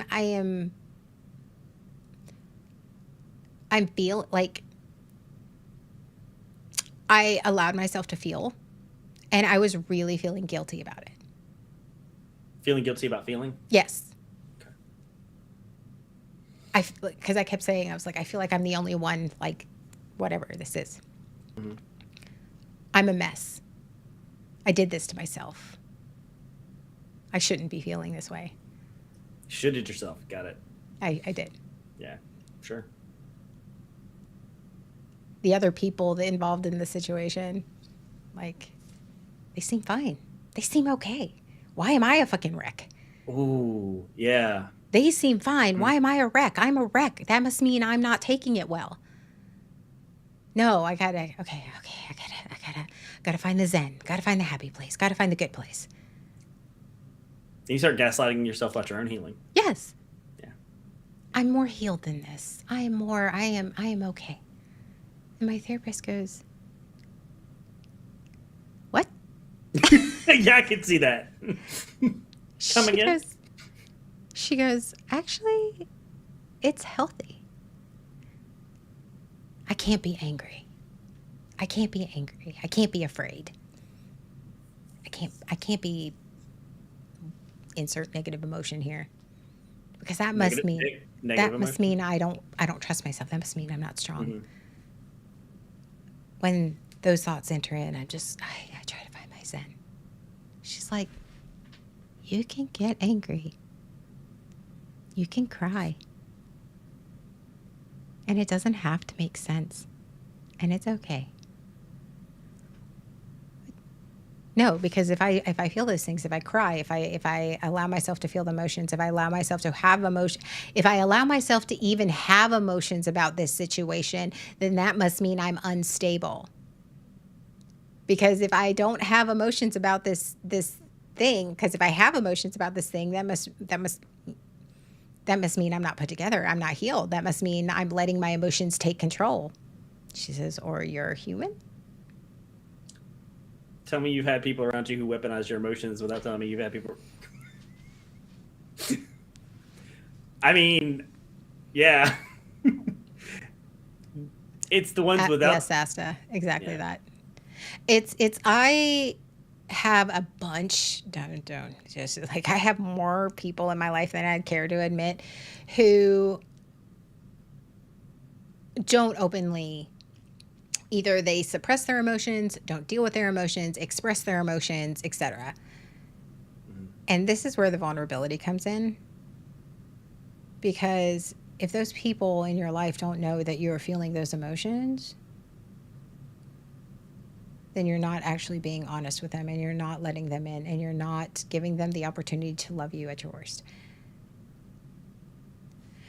And I'm tired of running from that. I'm tired of running from my emotions. Because when I first started, as everybody knows, when I first started this whole healing journey, this whole intensive therapy and dealing with my trauma and my CPTSD and all of this, my emotions were out of control. My emotions were running the show. My emotions were just all over the place, and they were driving the boat. But they're not now. And I have to recognize that in myself.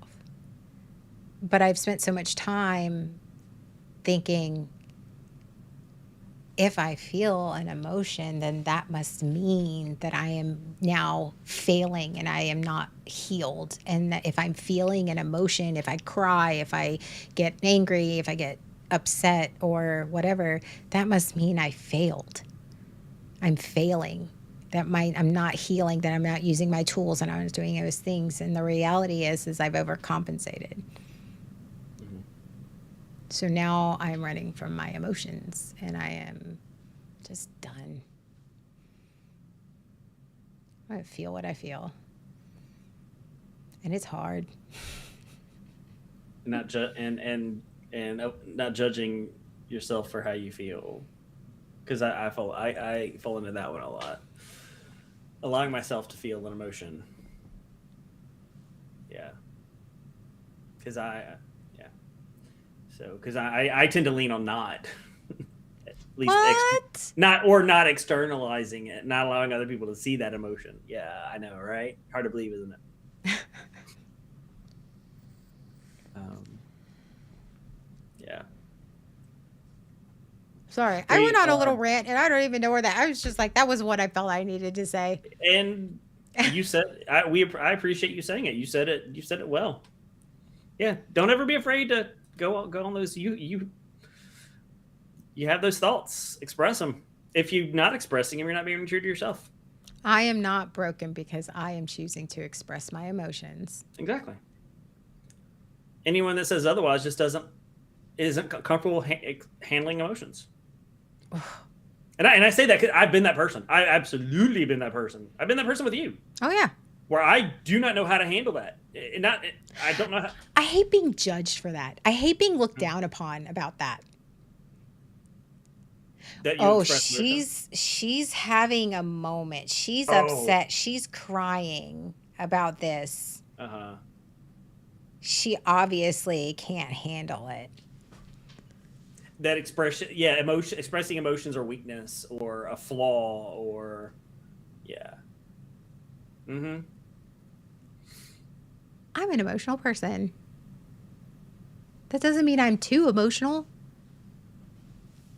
Yeah. How about we call it like it is? You're uncomfortable because I'm feeling an emotion. Let's call it like that. Let's call it like that. That does not mean I'm incapable of handling whatever it is that I'm facing or fighting or dealing with. It just means that I'm having an emotion about it. I'm sorry. My bad. I'm human. Yeah.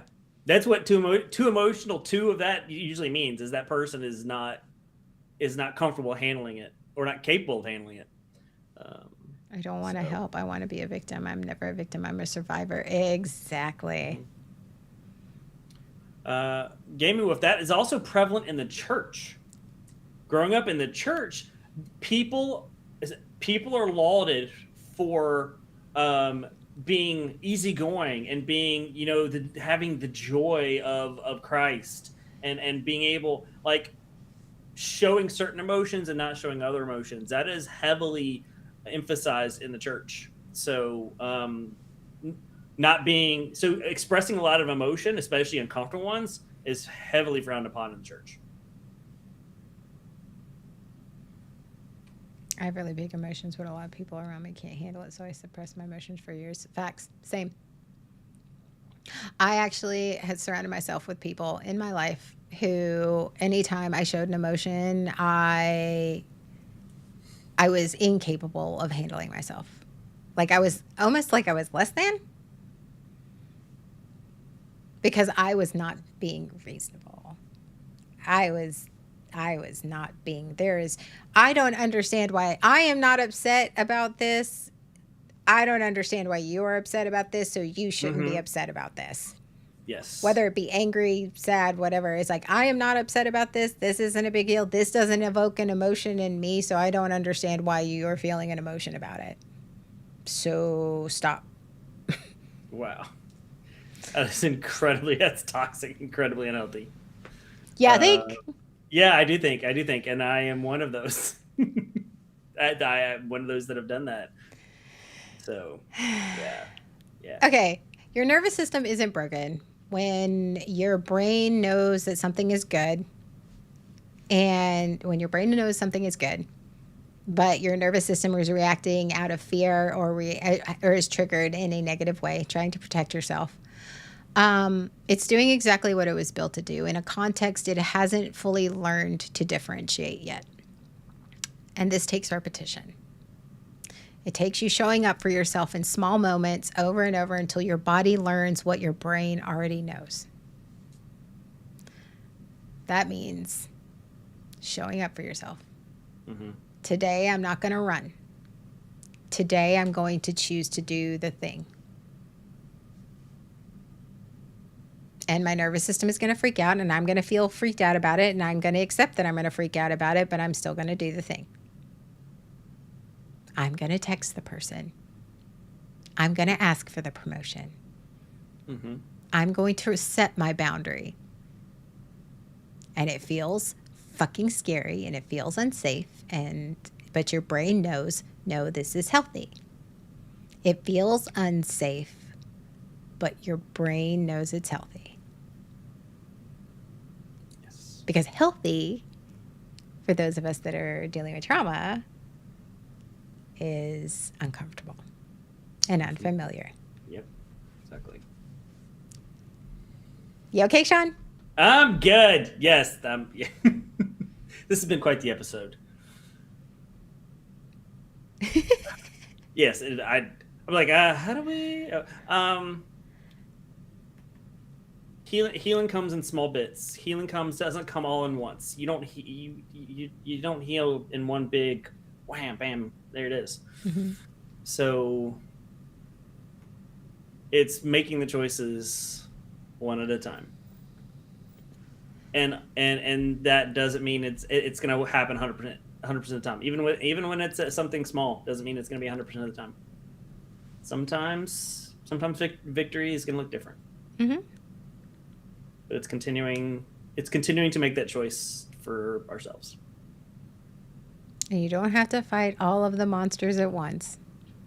That's correct. That's yes. Another thing. You do not have to. You can be running from one monster and fighting another. It's okay. There you go. Yes. It's okay. One at a time. One at a time.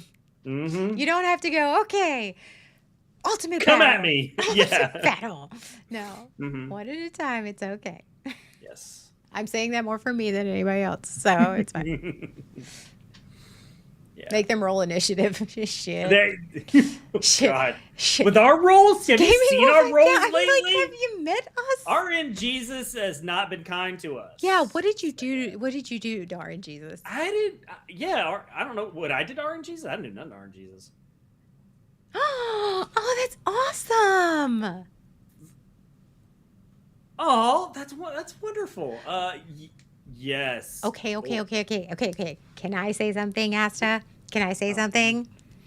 When a girl says she wants to get to know you better, that means she likes you, but she's doing the healthy thing where she's not leaping right in. She actually wants to get to know you. That's a good thing. It's a good thing. Yes. And I'm very excited for you. I am so excited for him, and I've never met the man in my life. We care about our Asta, though. We do care about our Asta, and that's very exciting. So, as a female, when you say, I would like to get to know you better, that is not a bad thing. That's a very neutral statement that our traumatized brain wants to fuck up. That means that she's attracted to you and she likes you, but she wants to make sure that it's a good fit because it's a healthy thing. It's a healthy thing. It's actually healthy.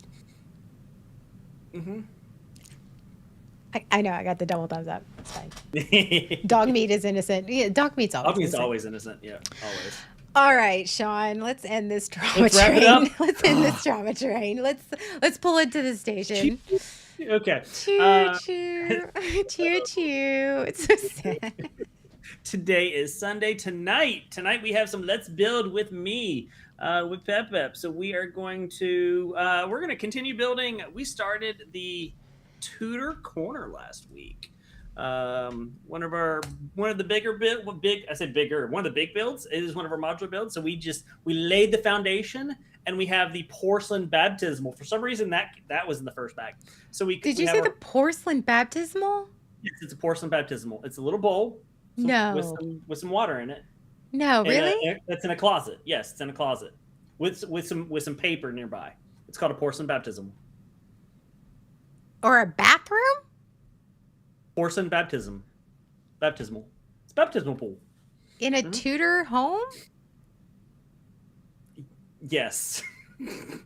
It started in the jazz club. It's because that's what it looked like when we put it in the jazz club. Yes, it's a bathroom. It's a toilet in the bathroom. It's porcelain baptismal. Oh, okay. I was like, first off, let's go through. Why are we having a baptismal in the Tudor house? So the historian in me, went. Whoa. First off, time out. If you were doing a Tudor thing, that's when the Church of England was like. Hold on, I got questions.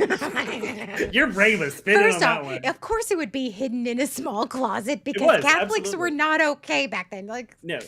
Okay, all right. Yeah. No, you can't do that to me. So we're gonna continue working on the Tudor house. We've got the first floor laid out. We're gonna start building from there. So come and hang out at 6:30 Eastern on my channel during summer. We're gonna work on it. Let's build with Pepe. So and then Tuesday we have 3 bards and a dragon at 8:30. Monday. Oh, sorry, Monday. Hopefully no other stuff happens IRL. Monday is the start. I'm so excited of Great Big Bear is going to be streaming again. He's going to be gaming on Monday in the morning. I think it was like 10 o'clock. 10 a.m. our time. Yeah. Yeah. So 11 a.m. Eastern, 10 Central. Look for Great Big Bear to start streaming. If you're not following Great Big Bear, please follow him. He is at Great Big Bear 205. So click on that link and give him a follow. You will not be disappointed. Bear is a terrific streamer. He's a lot of fun. Yeah. So if you've seen 3 Bards and a Dragon, you've seen our bear. I think he's going to start with some GTA. So, yeah. I have not been on GTA in a hot minute. I haven't been on any games in a hot minute. So again, that's Monday. So if you're in our area, you get to work and watch Bear at the same time. I'm excited about that. Yeah. So anyway, so that's Monday. On Tuesday is 3 Bards and a Dragon at 8:30 Eastern on the Team_AOA channel, where it is our RPG podcast where we roll a d20 and let it ruin our lives, because our rolls have been horrible lately. So come hang out, enjoy the adventure, and participate. So make sure you're here for that. And then that brings us to next Sunday, more waking up on Sunday, and let's build on Sunday. And then we have coming up, we are getting close. We are a month away. Oh my God. We are a month away from Con Carolinas. If you want to come hang out with Team AOA, you can hang out with me and Anna and Jay. And I have to make an announcement. Okay. Because life. I may not be able to do a dragon this year. The whole dragon cosplay. No, it's a lot. It is a huge deal. Like, it's a lot. Yeah. So I may pull off a tiefling and probably pull out some Fallout, but real life. Someone last year, real life has been real life. Real life has been real. Last year, someone even misraced you as a tiefling. They thought you were when you didn't have your wings on, and you could definitely pull that off. Yeah. You know what? Life is life. So I'm looking forward to. Can you give me some flight tickets, Pepe? Oh my gosh, I wish we could. I wish we could. Yeah. It's every year, so maybe we can't this year, but you never know. So, but yeah. So if you're going to be in the Charlotte area at the last weekend in May, come hang out with us at Con Carolinas. You can check out the con and get your tickets at concarolinas.org. And if you want to get tickets, if you want to get a weekend pass, you can get them for 25% off using the code TMAOA. If you cannot be here for whatever reason, we completely understand, and you can make sure you're following all of our channels so that you catch us on our streams. At some point, we will go live at least once a day. North Carolina, Charlotte. North Carolina, yes, Charlotte, North Carolina. It's right near South. It's like in between. We're not. Charlotte's the great bottom We of- don't even gonna try to Okay. explain that. That's a whole war of the states that we're not even gonna get into. We're not. Don't Yeah. talk about Carowinds. Anyway, Fucking shit. so so make sure you're following our channels, because at least, especially this channel right here, because we will go live. If anyone's going to go live, it's probably going to be Anna on this channel. And so we'll usually do like a daily wrap up. Sometimes we'll go live from the floor, from the vendors. You never know. Yeah. So make sure you're following, and so you catch us. You do not want to miss our shenanigans. It's gonna be Yeah. great. All right. So that's our time for today.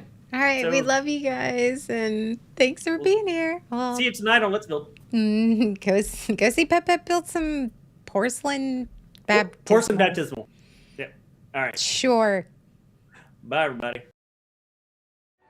Did you really just high five over me? Right No, now? we didn't. You can do We're it. live. Hello. Last week, You don't even do that well from the front seat. Okay. The bear's coming with the cup and spoon. That's Oh, a straight up no. PBR for the table. Yeah. I didn't call She ain't judging us at all. Did you really just high five over me? Right No, now? we didn't.